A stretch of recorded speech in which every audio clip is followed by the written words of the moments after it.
Well, hello and welcome to the Building Bliss podcast.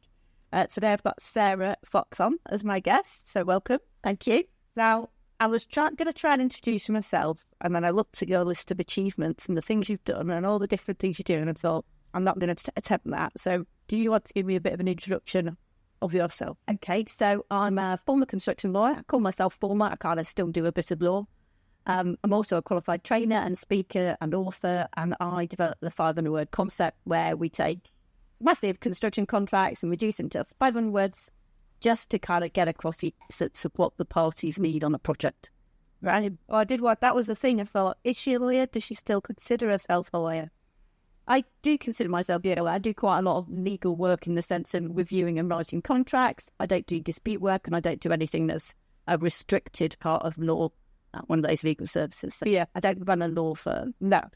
But it's still in you, isn't it? I think it's still in me. I think it's hard to get it out. Yeah, I know that from experience. But you're also a professional speaker as well. I am indeed, yeah. I'm a fellow of the Professional Speaking Association. And do you do that as after dinner style speeches or more in your professional capacity? More in my professional capacity, because after dinner it tends to be humour, and also I'm not great after dinner. The adrenaline kicks me awake, and I still like a good night's sleep. So I tend to do it at conferences in order to get people thinking about contracts and to fall back in love with something which should be a tool that helps them to earn, share their expertise and earn cold hard cash. Yeah, great. And have you also written some books? I've written 5 books. 5 books? Yeah, that is impressive. Yeah. And they're all about how to write contracts, because what happened when I first said, you could write a contract in 500 words, people, and I regret to say mostly men, came up and said, I don't think you can. It's like, I think you either can. I go, no, you definitely can't. It's like, well, definitely can. They go, no, you can't. I said, I have. And they would just, it can't work, it can't possibly. I just like, right, I'm going to write a book to explain why it works, why it's important, what happens if you put nothing in your contract on that topic, and also to give people simple language. And lots of people came back and said, you can't give people the tools to write their own contracts. It's like, they just copy and paste off the internet at the moment.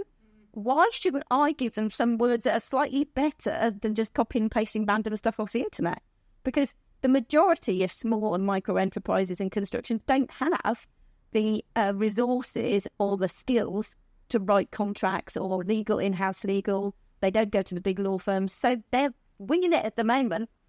Yeah. So I wanted them to wing it with a bit more panache, style and confidence, really. Yeah, we're giving people power back, right? Because I know from my experience that either you get people who have copied and pasted several versions together which don't work, or you've got like 70 pages of amendment to a standard form that was only 20 to start with, which is another one of my bugbears. Yeah. We won't go too deep into this section, but yes, I think that's great though, because did people say it can't be done spur you on even more? Of course, yeah. Of course it did, because they mostly thought I was just an annoying young female who didn't know what they were talking about, and probably by the time they were talking to me, I was 20 years experience into contracts. But I thought, well, I want to empower people. You're talking about empower people to have more knowledge, to do it properly, and I want to have a more balanced review of contracts, so they're more mutual, so they're based on trust. So I said, look, this is just a framework, but because it's not as comprehensive as all those standard forms, people will need to kind of sit down and with their big boy pants on or their big girl pants on, have an adult conversation when things happen that aren't listed on their contract. The pandemic showed us that it doesn't matter how many words we've got in a contract, that doesn't cover everything that's going to happen to it. So therefore, why not just keep it short and simple? And instead of investing all that time, money and energy into negotiating a long contract, which gets shoved in a drawer or a file or a computer folder, invest that in your relationship once a project starts, because that's, for me, the purpose of a contract is to help manage the project, not to allow lawyers to pick through the dead bodies once it's finished. Yeah, duff each other up at the end. Yeah. Yeah. So we'll move on to our first question then, which is I should do the 5 pillars of bliss to remind everyone, which are bravery, laughter, inspiration, spark and success. So starting with bravery, can you pinpoint a moment in your life which you think was your bravest? So I've got 2 that I want to cover as my bravest. One was when I actually gave up my job in a law firm. I'd been offered redundancy and offered my own job back.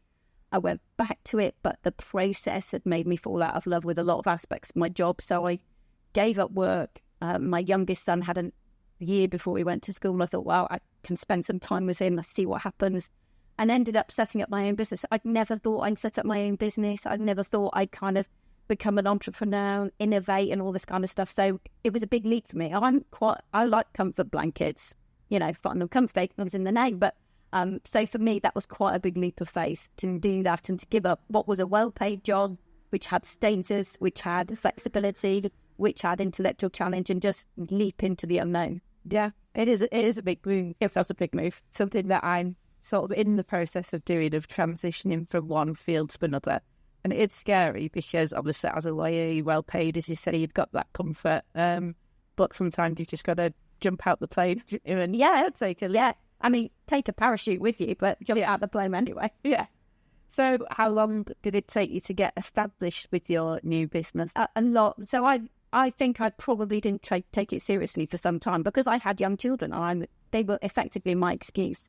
So I set up the business, I did a training qualification, I did some workshops with people.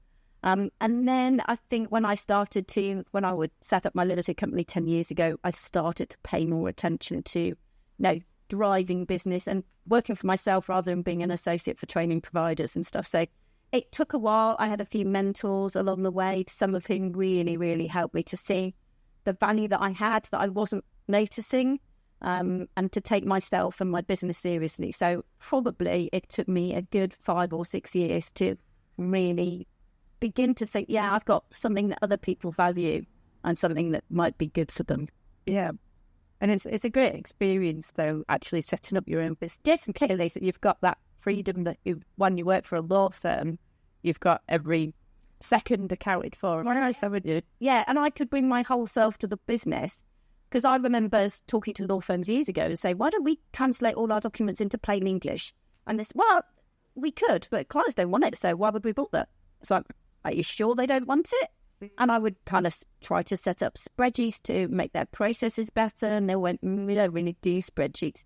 Look, they're now all into that kind of stuff. Yeah. But I was just ahead of my time. And I just kept getting knocked back and thinking, maybe this is not the place that's going to fulfill all my, all of who I am. I can bring my whole self to work. So, setting up my own business has allowed me to play and do all sorts of things that I didn't have a business plan for, but I've really enjoyed doing. Yeah, that's the thing. Once you start out, you sort of stumble into all different areas.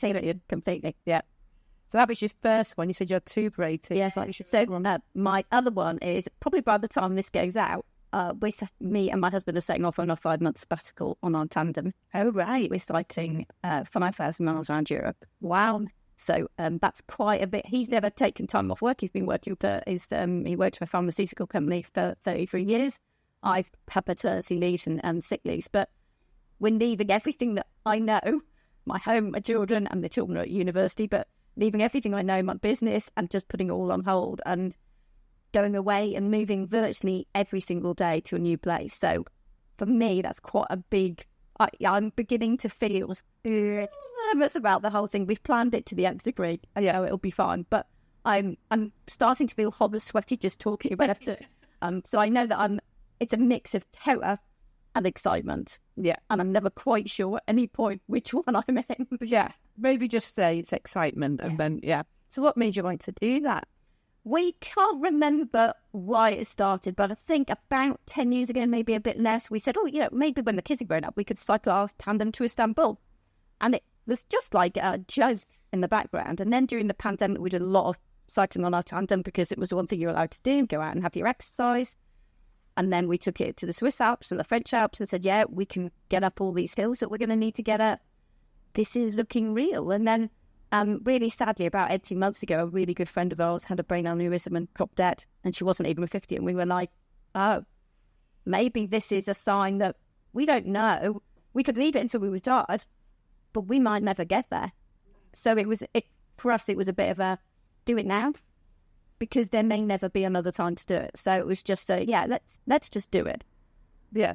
Well, that's the thing. So many people retire and then within weeks, sometimes they've passed away. And it's like somehow either the adrenaline of their job is keeping them going, or they then suddenly completely lose their purpose because they are retired. So I'm all for people doing their bucket list while they're alive. And and I always say that I don't want to wait to get some sort of terminal diagnosis to go, oh, right, now I'm going to do everything. But my dad worked really hard. He was a type 1 diabetic, but he worked hard to get pensions that he thought would help my mum and him go travelling when they were in their retirement. And he died 2 years after retirement and never got to see all that hard work and planning come to any use for him. And it broke my heart. And I think it was just really sad that he didn't enjoy his retirement. He worked really hard for all those years to support his family and didn't get to enjoy it. So, if we're going to go through enjoying it now, I'm above that. Yeah. Now, I'm going to ask technical questions about tandems because I've never been on a tandem and I'm very intrigued. So, does it make it easier having two people? Yes and no. Right. So it's very sociable because you don't have that difference that he's stronger than me and, all that kind of stuff. We can talk to each other. He's in charge. And the geometry of a tandem means a tall person has to be at the front. My husband's nearly over a foot taller than me, so he's always at the front. So he does the navigating and the gears.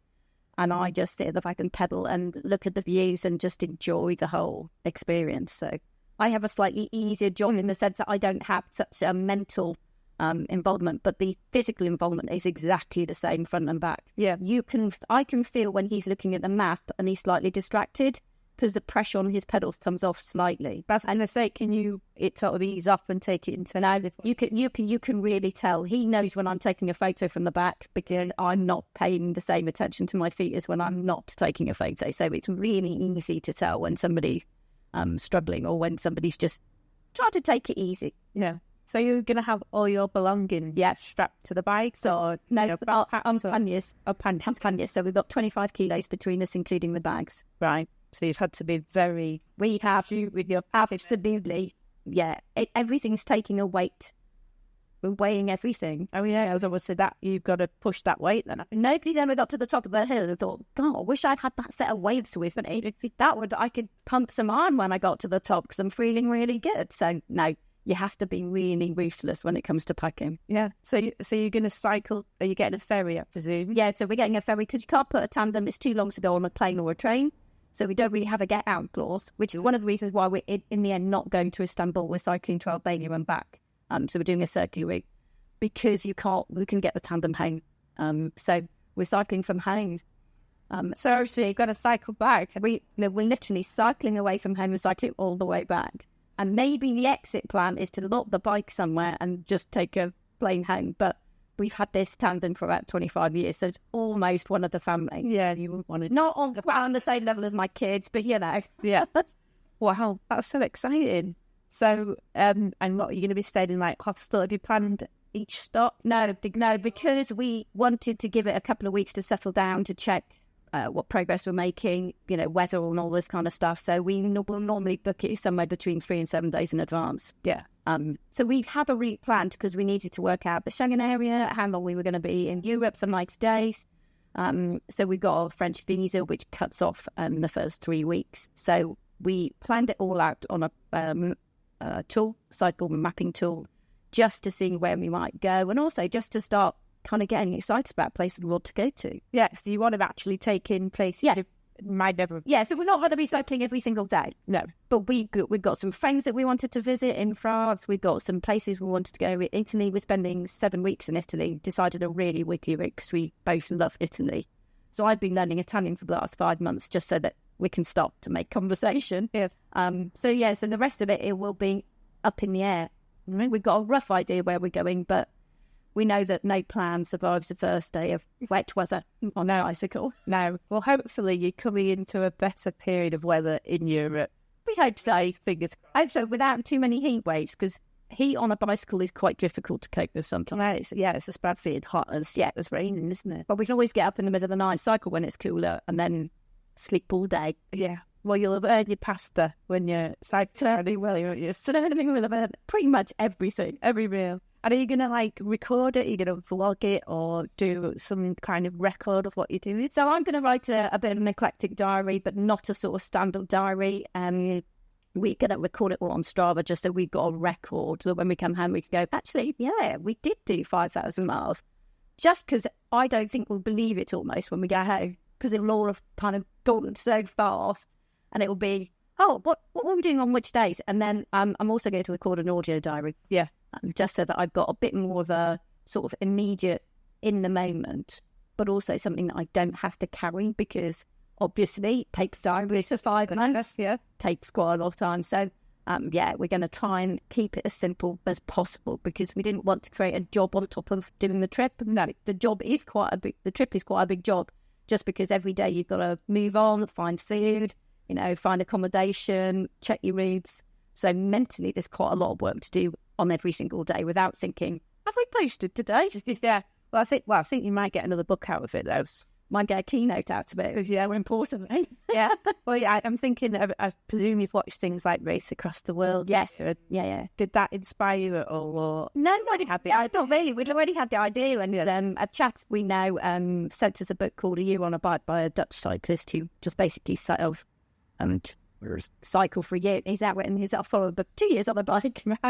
But he's, taken a much more photographic approach to his route. And we're not quite sure how much photography we're going to do. Yeah. We'd love to take a big camera, but the weight of the camera, the chargers, the lenses and everything else makes it less attractive. Yeah, that's a bit tricky. It is. Well, I wish you the best with that. Thank you. And I don't know if I need to ask you if you've got braver as you've got older, because I think doing something like that pretty much proves that. Yeah, it does. Yeah. But have you got braver as you've got older, or have you always been quite a resilient person, when you say? I think, it's quite interesting. I had a bad accident in my 20s where I broke my arm really seriously, doing something which I thought at the time was really brave, and obviously turned out to be really stupid rather than really brave. And that put me off physical bravery for a while. But I've had 3 boys, and they really encouraged me in a lot of respects, because they kind of, 2 of them at least, have a bit of a, what's the worst that can happen, Mum? Yeah. And I've seen the way we've done more active stuff with them, and how much joy they had out of it, but also how much better they were outdoors and doing brave things. And we've done Via Ferratas with them, and which is basically climbing up mountains, structural wire. So I forced myself, in fact, in some respects, to be braver. And I have a bit of a fear of heights, but I tried not to pass it on to my kids, because I know that Dad doesn't, and his parents don't have any fears of ledges or ridges or heights or anything. And I didn't want to influence them that this was something to be afraid of. I was just afraid of it. And that's my thing to deal with. And they were lovely about it. And actually, one of them was really, really helpful when we got to bits he knew that I was getting twitchy about.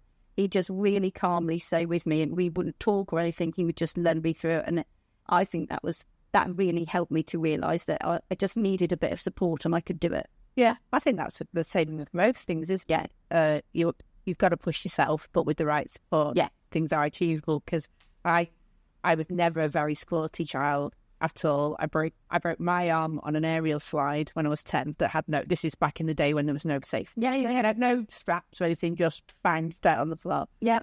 So I wasn't like that at all. But with the kids and with my wife, I have become more daring. So I've had to go like paddle boarding, driven around Alton Park at 120 miles an hour. I do drive quite fast anyway, but I think that's something that shocks me sometimes, and I think it's good to sort of shock yourself. Yeah, absolutely. And I took a flying lesson, and a friend took me up in. We bid in an auction, a charity auction, for a trip in somebody's chipmunk, and he said, "Do you want to loop the loop?" We said, "Yeah." He said, "Not everyone's good with the looping the loop. Quite a lot of them find the travel sickness comes in." Anyway, we finished the loop, and it was a beautiful day. We were near Alton Park. We're going out of Liverpool Airport, and he said, he was in front of me, so we were sitting tandem. He was in front, I was behind, and he was desperate to know whether I was going to be sick and whether I'd gone green. And he goes, "How was that?" And I just could not speak, because it had been so much fun, and we had an amazing afternoon buzzing around doing acrobatics in the skies above Wimbledon. It was just brilliant. And I thought, do you know what? That's not an experience I would have thought automatically that I'd have enjoyed, but I loved it. And I suppose I do have history. I did get engaged on a roller coaster. Oh, did you? Yeah. So I need that story. It was the 8th roller coaster of the day. My husband had asked me to marry him in February on Valentine's Day, but I wasn't expecting it. For some reason, we would go to see my parents, and he said we needed to get back nice and early. And I thought, I don't know where this came from, that we were going go-karting. but he wanted to get back because he'd ordered 50 red roses. So how much that must have cost him on February the 14th, God, I don't know. And we were in a rented accommodation, and he gave them to me. He said, "Will you marry me?" And I went, "No, I'm going to go and go dancing." And I was like, "Oh shit, that's what I'm answering." So it was quite awkward that day because he thought we were going to go out for a lovely meal and all this kind of stuff. And I was just like, I think I might have messed that up somewhat. So we gave it a couple of months. So his birthday was in May, and we went to Blackpool for his birthday. And I thought, I quite like the idea, not of getting engaged in a rotting rented accommodation, irrespective of the 50 red roses, but actually getting engaged on a roller coaster is quite a good story. So I just kept bottling it. Every time we realized, I was like, no, not this one. We were like on the 8th of the day, and I thought, no, this one, definitely. So we were just going up to the top, and I thought, I'd give him a bit of time to think it through. So that right at the top, he'd say yes. And he was just like, I said, "Will you marry me?" He goes, "Yes." It's like, no, that's not quite, the timing's great. And it was fine. It was just brilliant. I'm probably the only person who screamed for 3 straight minutes after getting engaged. But, it was a much better story than the previous one. That's fantastic. Yeah, and like you say, a great story to tell and tell the kids as well. Yeah. So moving on to laughter then. It sounds like laughter is very important to you when you enjoy laughing in life. Yeah, absolutely. I think, a day without laughter is a day wasted in my book. My father was quite a witty person. I was one of 4, so I've got a twin sister, I've got an older brother and older sister. Our house was a house of laughter, I like to think. I hope my kids think our house was a house of laughter, but you'd have to ask them to find out whether it's true. But yeah, no, I love comedy and I love laughing and all that kind of stuff. And do you use laughter a lot in your training? Yes, completely. And in fact, it's one of the most frequent comments I get back from people who've been to training or been in the audience of one of my speeches. They go, "I didn't think anyone could make contracts sound funny." But there's so much humour in the stories to do with contracts. There's so much humour in life. I think, it's a really good way to engage people in a topic. And actually, I want people to end up having learned something, but also feeling better at the end of either a workshop or a talk. So, yeah, laughter's really important to me. Yeah, there's nothing worse than going to a really dry presentation that you just... Yeah, lots of people go, "I thought it was going to be dry and dusty, but it wasn't." And that, to me, is exactly what I want them to think. I want them to say, no, actually, there's something in this. Yeah, and they'll probably, I think you remember it more because, you're creating an emotion associated with what you teach. Yeah, absolutely. And it's not an emotion they're expecting. So there's also the element of surprise because nobody thinks, contracts are funny because they're serious, they're legal. Yeah. I've had feedback that says, in my first user guide for my 5-year contract, it said, "Now you've signed this, go away and have fun doing the project." And somebody goes, "Oh, you can't mind that. This is a serious legal document." It's like, yeah, but life's too short to get that serious, surely. Yeah, well, I think, it's interesting because I struggled with that as a young lawyer of thinking that I had to be serious all the time. And I think probably I suppressed my personality a lot because of it. Actually, one of my clients who I said I'd started doing comedy went, "I've never really thought of you as a funny person." So after I'd took the knife out of my arms, I was like, "Oh, right." But that's how much I'd actually, pressed myself. And it's unbelievable, really. It is unbelievable. And I remember vividly when I was about 10 years qualified, we did a mediation in Birmingham, and it was between a large motor company and their Japanese contractors. And they were halfway through a project which was going badly, and there was a lot of dispute. And we were in the second day of the mediation, and we were really struggling with the cultural issues. We were struggling with who had the decision-making powers, the fact that things were going wrong and neither side wanted to admit that they were at fault. And one of the chaps who was our client for the automotive company sent them a Billy Connolly video, which was relatively coarse, quite a lot of swearing in it. And I've no idea why they thought it would work, but it did. It really broke the kind of stiff upper lipness, the issues that were going on, and allowed us to get a mediation and a settlement later that day. But it was a genius idea just to break the whole tension that was going on and been going on for months and months and months and had been taken into this mediation. And it worked. And I just thought, actually, there's a really good lesson here that sometimes we need to create a change in people's emotions to get a new decision rather than a change in the data they're getting or all this kind of stuff. And I think this, gels with a lot of what people talk about, Emotional connection is really important rather than let's get too logical and all that kind of stuff. So yeah, I think laughter is great. And now that I run my own business, I can laugh as much as I like. Yeah, it's not rationed, is it? It's not ration. No. And I did always think when I was thinking of doing a meditate then mediate business, you got people to meditate, get into a Zen state, and then because, like anything where there's conflict, it's generally between two people. It's not the businesses. It's two people who have got egos, who are butting heads at the time. But if you can take that out of it and actually look at, and say, let's get real. We don't all need to fall out about this. Yes. And you do get that breakthrough then, don't you? Yeah, I think that's right. I think maybe comedy and collaboration would be a good way to do it. Yeah, that's good. Yeah, so some of my clients have said, can you tell us jokes after we've gone through the pain of this dispute, So, so you said there that you're a twin. I am a twin, yeah. And how was that growing up? Well, I've never known anything different. No. So it's difficult for me to identify what's different, but we were very close. So I was the last, so I'm the youngest of four. But me and my twin sister were very close, and we did this thing called twin talking when we were little. So twin talk is a form of gabbling, which is taking some just sounds, but also some basic words, and then structuring them so that we understood each other, but nobody else could understand us. And at the age was that?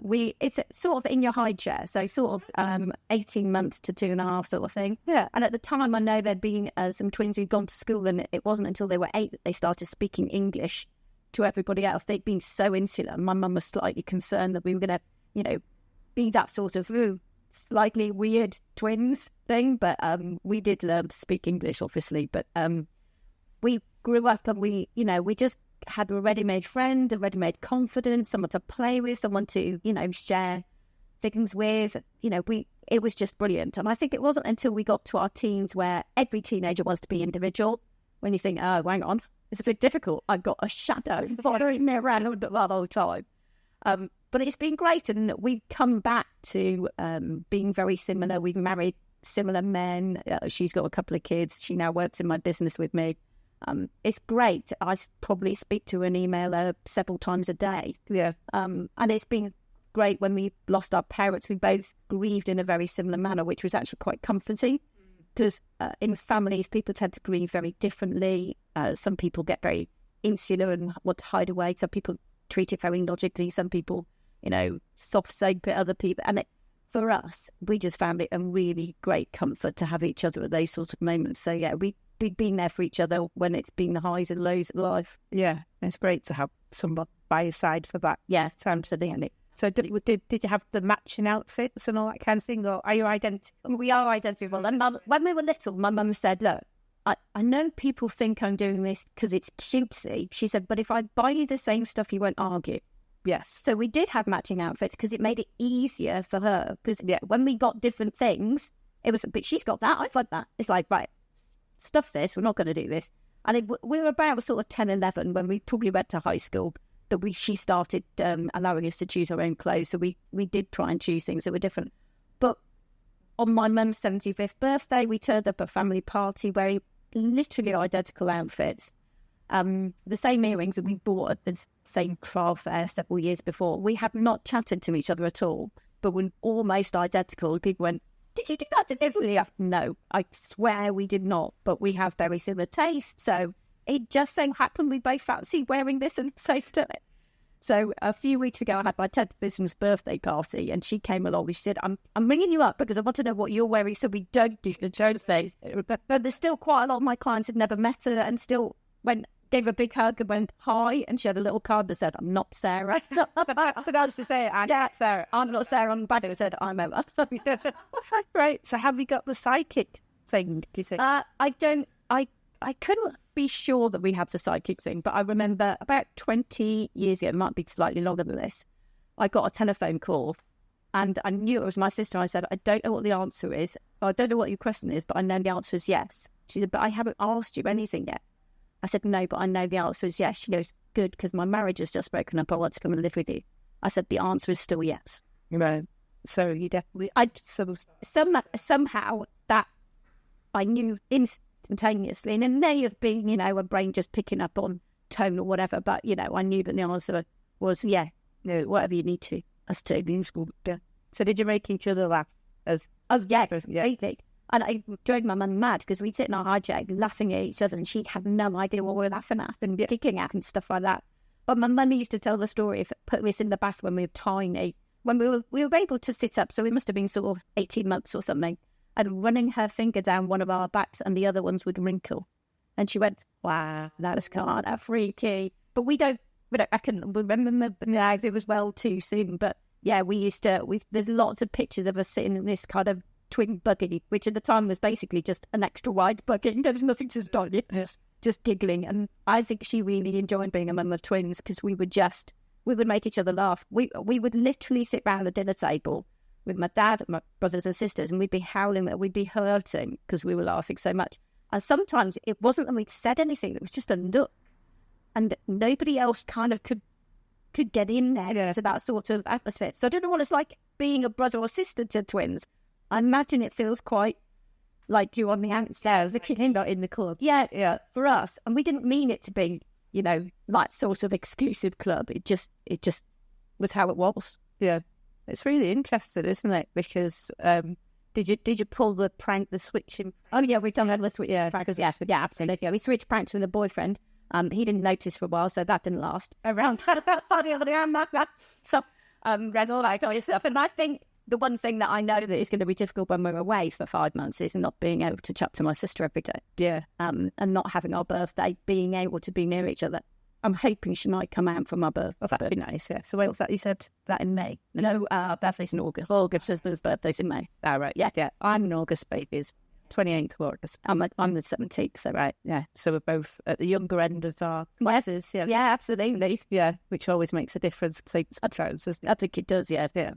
So in terms of laughter now, who makes you laugh? Is it other than people any sort of comedians? Or... Yeah, so I've been to see a lot of comedy. I've seen people like Tim Vine and Matt Brown and Greg Davies. I quite like observational comedy because I think there's so much in life that's very funny. Yeah. I quite like a lot of female comedians. I don't like coarse comedy. Yeah. I used to be referred to, or I used to refer to myself as the foul-mouthed nanny. If there was swearing involved, as that must be the foul-mouthed nanny. We never had a nanny, so it's always been me. But at the same time, I kind of quite like my comedy to be pretty observational and not rely on shock so much. But yeah, I've done comedy courses and I have done a little bit of stand-up. I feel at the Professional Speaking Association, they introduced a comedy night, and so you could do a 5-minute set. So I've done 2 5-minute sets, and yeah, both terrifying. But I'm glad that I did them because it's quite a discipline to make people laugh quickly, to keep them on your side, kind of have an arc and tell a story, or just have some sort of theme running through, and then just having the courage to keep going. Yeah. Because it's really tough, but all your eyes are on you and they want to be entertained. It's not like a keynote speaker and they're not expecting to entertain them. Yeah. They are happy. Yeah. Whereas this is the other way around. If you don't entertain them, they're cross.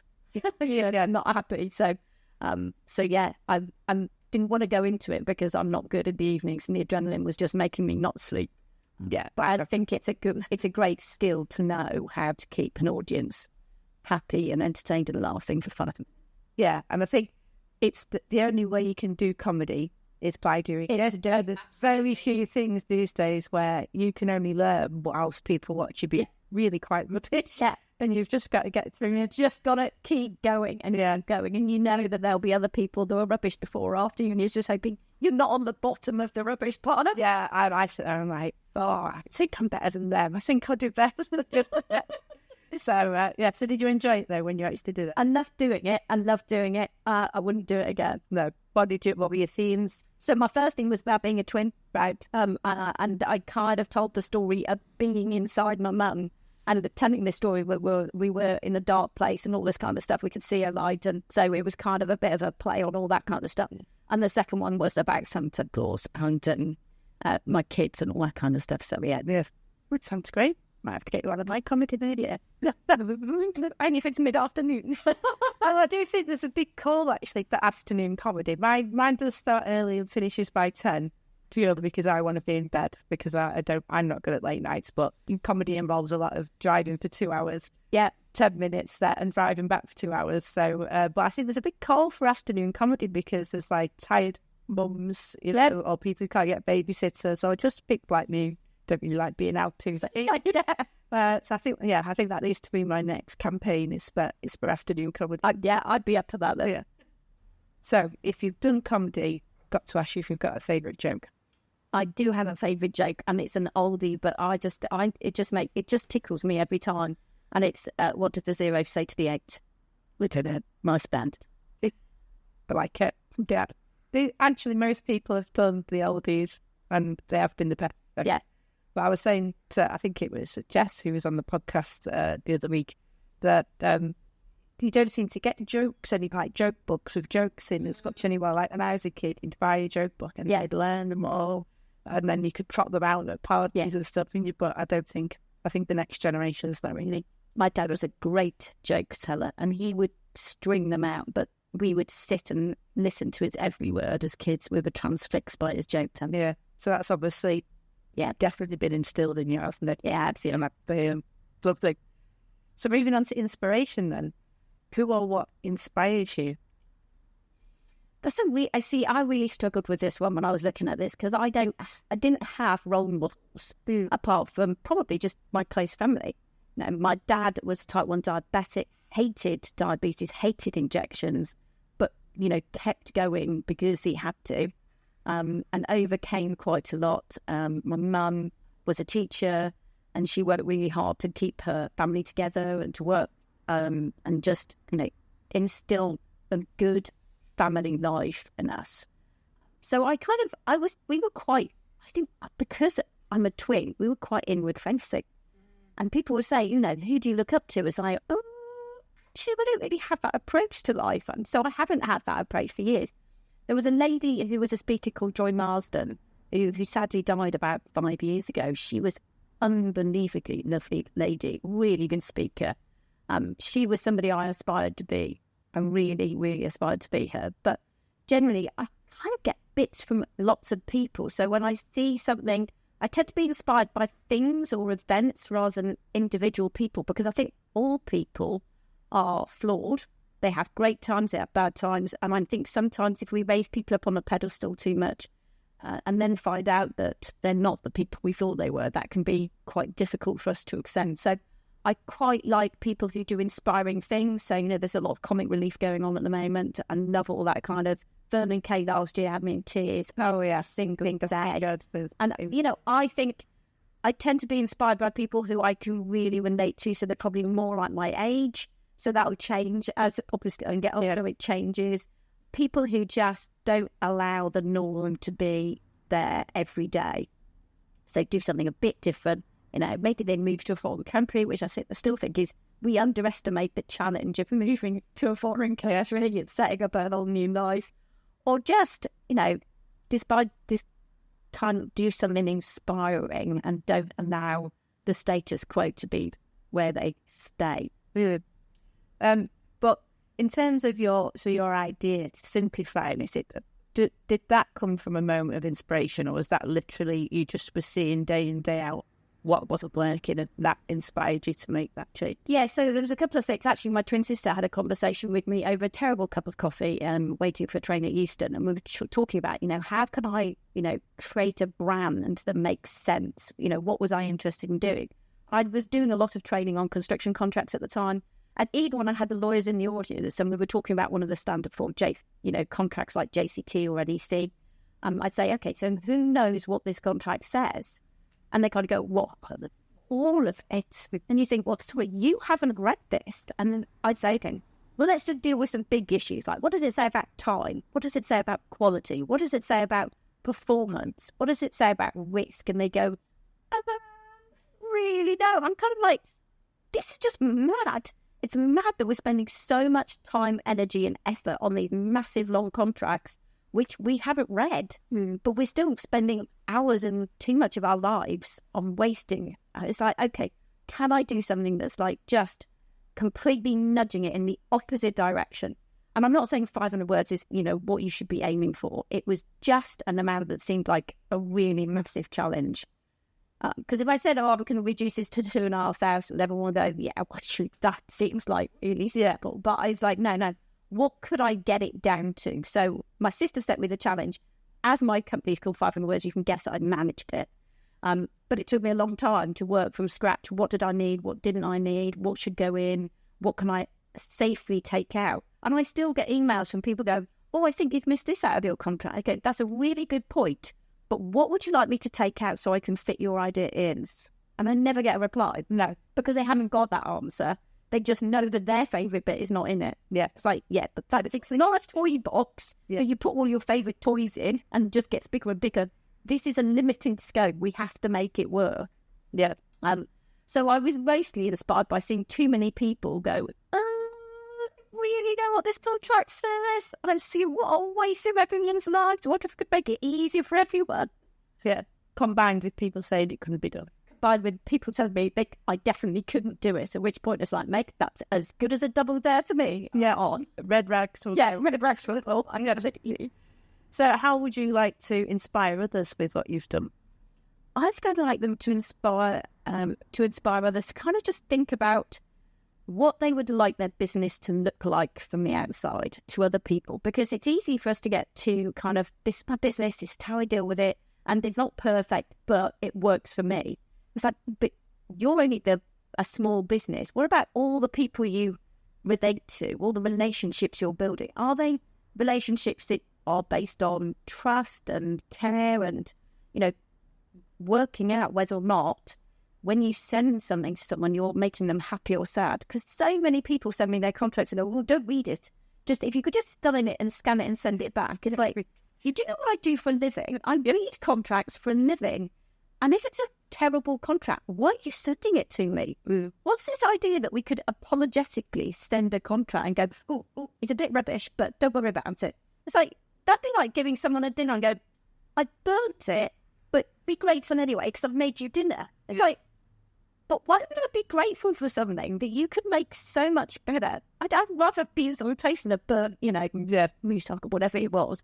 I think it's too easy for people to kind of be apologetic about it as if it didn't matter, then it's not their thing. But, because it's a contract, that's somebody else's job to sort out. And they've had a lawyer or a law firm or a consultant draft it, and it's a bit rubbish, but they paid a lot of money for it, so they're getting used it. And I want people to go, no, it doesn't have to be like that.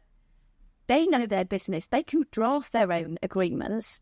There's nothing magical about the words that lawyers use. It's not like we're sprinkling magic dust around. They're not. We're sprinkling a lot of word soup, but, it's not really quite as nice for everyone else. So I just want people to kind of have the courage to start looking at their business and go, how would I like this to look to other people?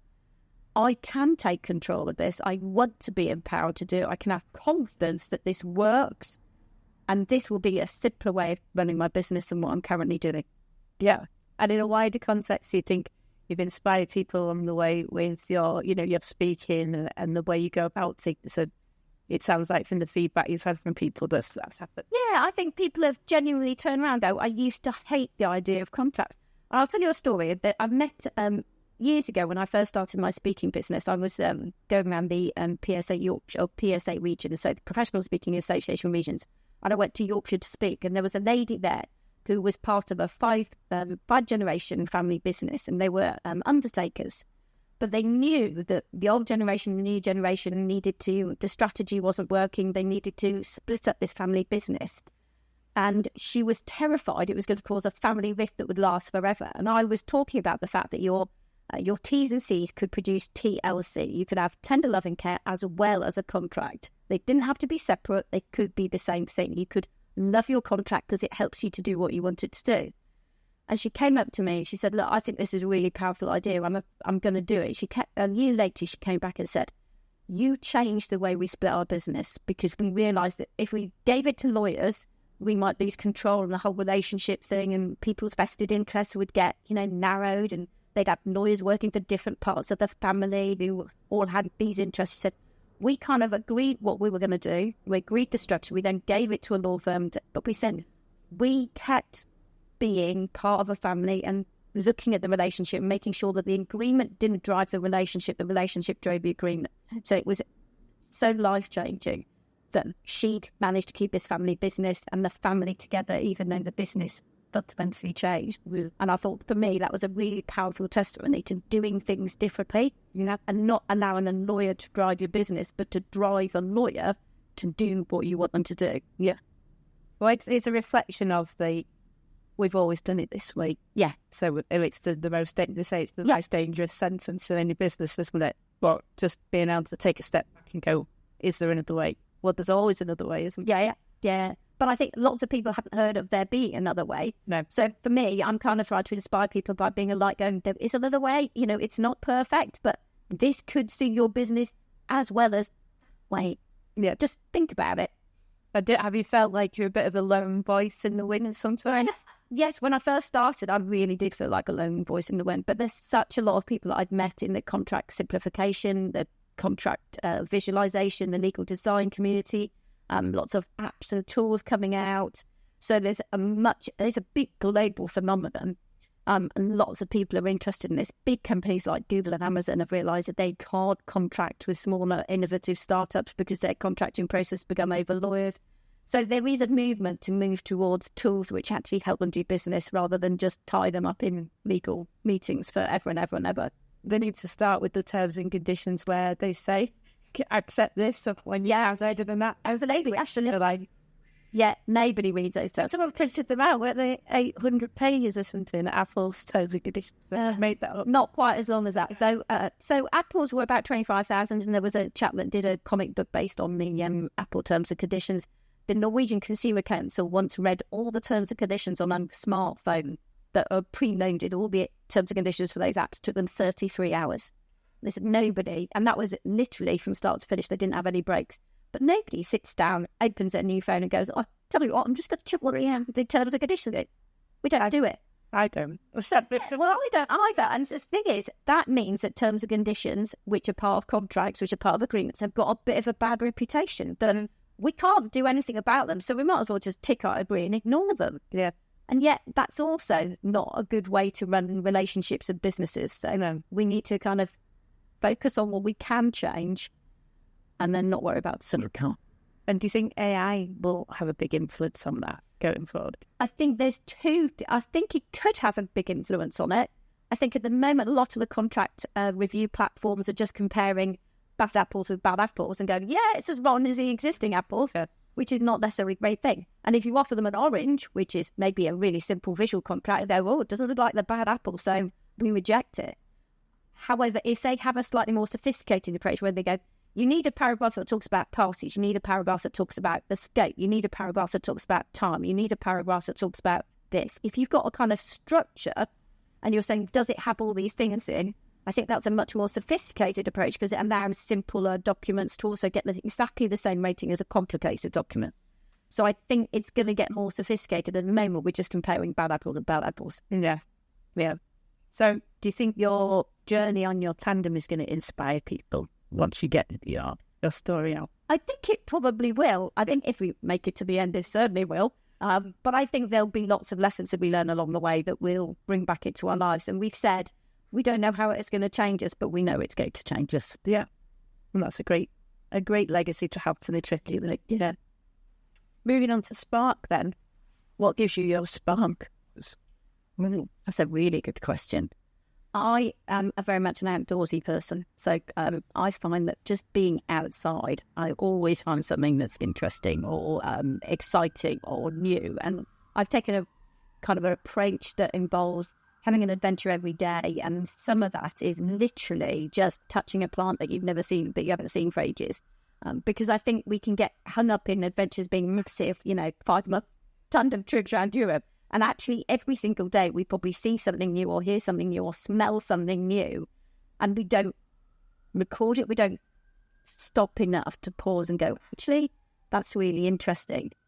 And I think one of the things I learned also in my business is that actually I find a lot of inspiration and spark from other parts of other businesses. So, rather than being too construction law focused, just seeing what is out there that might be something that I can draw inspiration from or get a spark from or, start an idea.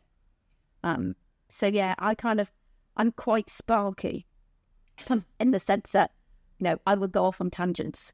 And I think in my own business, I'm able to do that. I kind of will follow threads that interest me and think, how can I relate that? How does that work? And, which story am I going to tell? And, what's going to change as a result of this conversation?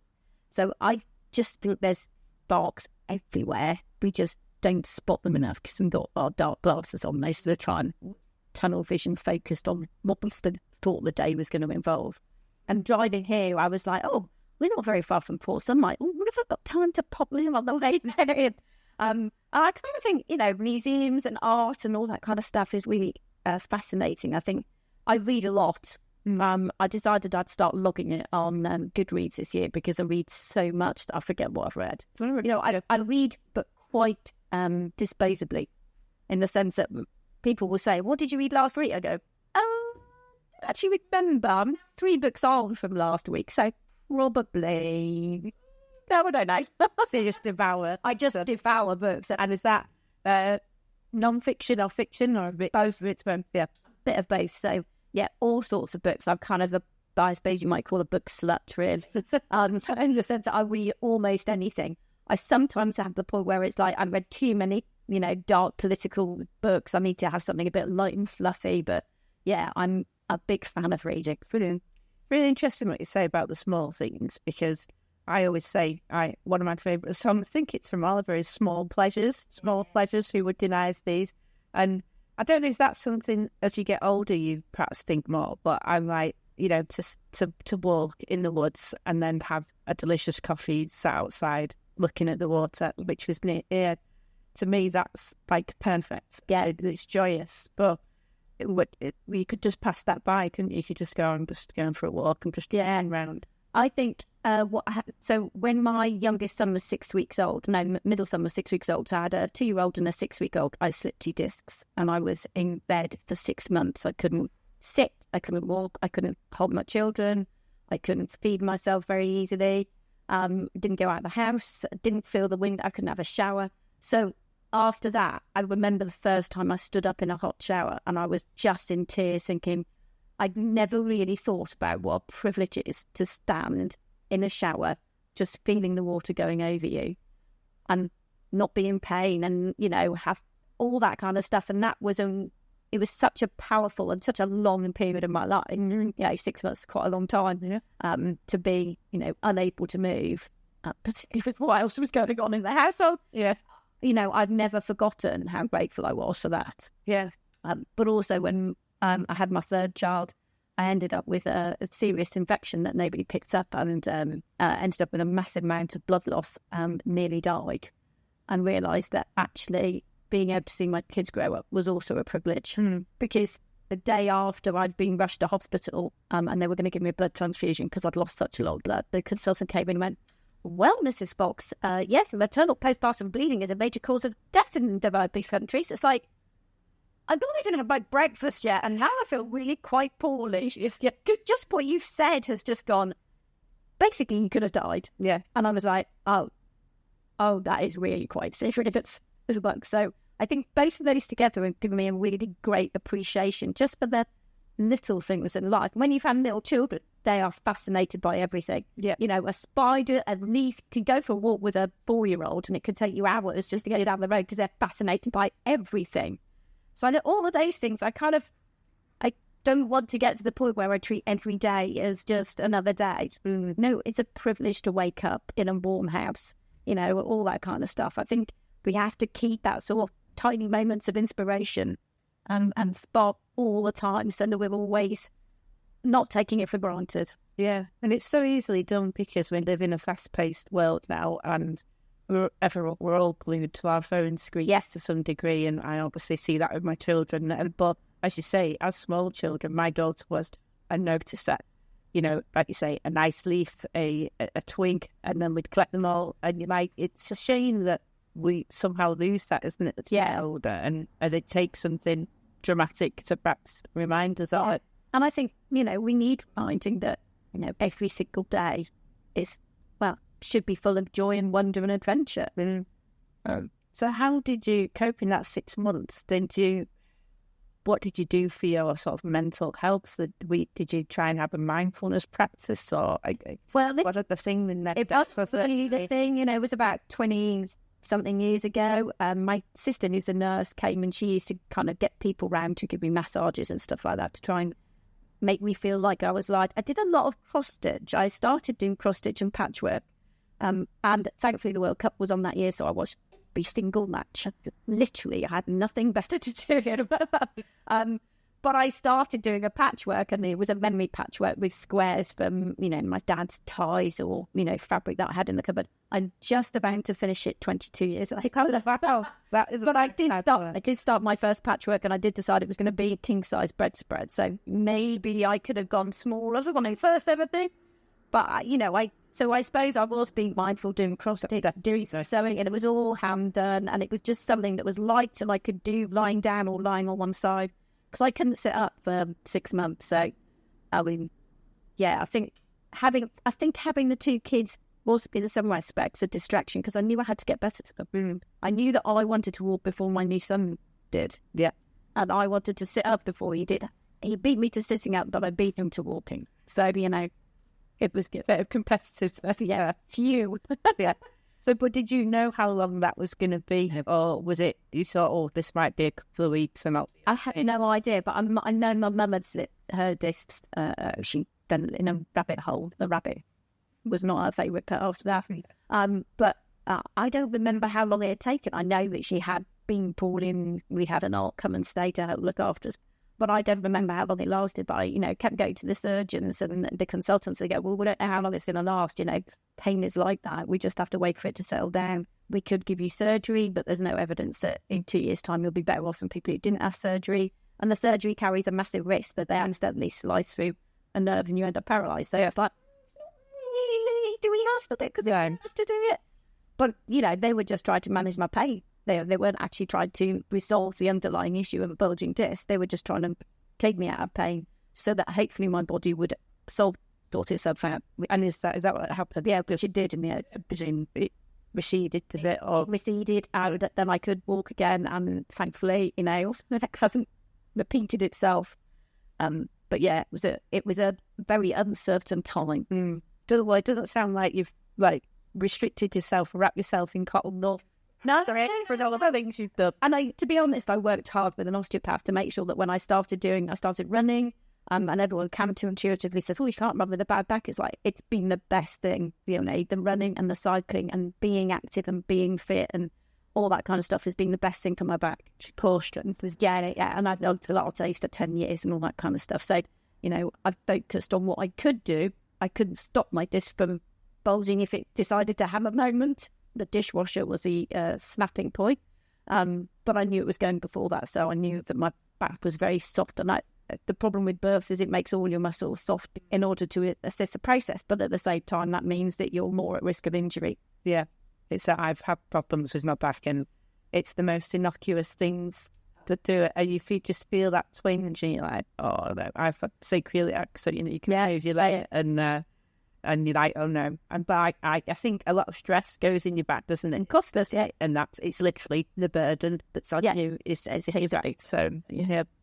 So do you think that if there's difficult days on your trip, how are you going to find your spark if you're feeling a bit tired and fatigued, or are you not under that much pressure that you need to keep moving? We're not under that much pressure because we've got a lot of time, and we've deliberately designed a wiggly route so that we've got plenty of ways we can cut it short. So if it looks like it's going to be torrential rain for a day, we can just sit and read a book and we'll do something else. So there's no pressure to get anywhere in particular by any particular time. Got to get back in time for my husband to start work again. But, we've got quite a lot of time to do that. So I don't think we're going to feel under pressure. We've done practice tours, and we went to France to do a practice tour in September last year. And we had a day when it was drizzly, but actually we had a really lovely day because it was less traffic. Actually, the views were spectacular because we had no cloud, and we weren't getting wet, and our kit wasn't getting wet because we had all the kit. So it was actually a really lovely day. So I know that not all the wet days will be that lovely, but yeah, we know that we can get through it. We've done it before. You can draw on that. Yeah, we can draw on the good days, and we know they won't last forever. Yeah. In 5 months, we're expecting a few bad days, probably a few mechanicals, but we'll get through them. together. Yeah, sounds perfect.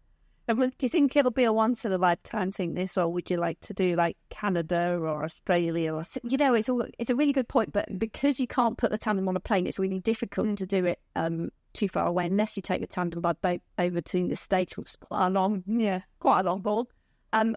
We can't decide whether we come back and we'll just go, that was great, we can do long holidays again, or whether we'll go, right, what we can give up work and do that forever and just cycle around the world sort of thing. So it's difficult to know, and we're open to all options when we come home in September. Still, what will happen. Yeah, it'd be really interesting to see how you feel. We might have to do a follow-up interview when you get back in September. Yeah, about your experiences on your trip. Yeah, that would be good. Right, then moving on to success. So what does success look like for you? So it's really interesting you should ask me that, because somebody asked me on a previous podcast. I said, for me, the definition of success is having fun meeting your goals. Yeah. And I'm not particularly goal-driven. So I don't have goals for my business. I don't have financial goals. Weirdly, even though I was very driven, I suppose, as a lawyer, I've just been really interested to go with the flow and see what has come up. And, projects that I never imagined would fall into my lap have fallen into my lap. So for me, as long as I'm having fun and enjoying my work, then that's success for me. Yeah. So, I'm in a privileged position that I don't have to earn the majority of income coming into our household, but I have done for a few years. So I don't really have those sort of really clear goals, but I've created a mission earlier this year where my mission for my life is the freedom to have fun, to be active and to go on adventures and still be cycling when I'm 100. Wow. Well, that's a pretty good life ethos to have. Whether or not I'll still be cycling when I'm 100. Well, it sounds like you're pretty fit, and if you keep doing your long trips, then you never know. It's something to aim for. Yeah. So even if you fall short, at least you've thought about something you would like to be doing in later life, rather than getting to your 50s and going, the best part of my life is over now. Actually, maybe the best part of our lives is still to come. Yeah, I think that's a great way of looking at it. And I think perhaps people in their maybe late 20s and 30s think that your life's going to be over when you get hit 40. But actually, my life probably did start in the best form it has when I was 40, then even 45. And as you say, really, hopefully, you're actually only halfway through your life. And if you maintain your health, because it's about your quality of life, isn't it? Not just the length of your life, actually living, so that you can still do things that you want to. I got a couple of friends, and we've been at a little mastermind group for some years, and one of them kind of started this phrase to do with menopausal lady or middle-aged ladies going, we should be vibrant, confident and fearless. And I'm really like that. So we've actually created 50 challenges to do in our 50s that make us feel either vibrant, confident or fearless. And it's been really interesting because they've been really eclectic, everything from sort of doing a skydive with the red arrows, which we haven't yet done, but, just getting us all to eat a lemon or play chubby bunnies or didgeridoo class or learn to crochet. They've been really eclectic, but things that pushed us out of our comfort zone somewhat, or things that we've always wanted to do but haven't had the courage to do. And because we do them together, it's a really nice atmosphere. So, that must be wonderful to have a community like that. Yes. That keeps encouraging you, encourage each other. So even if one of you's down, you'll get picked up.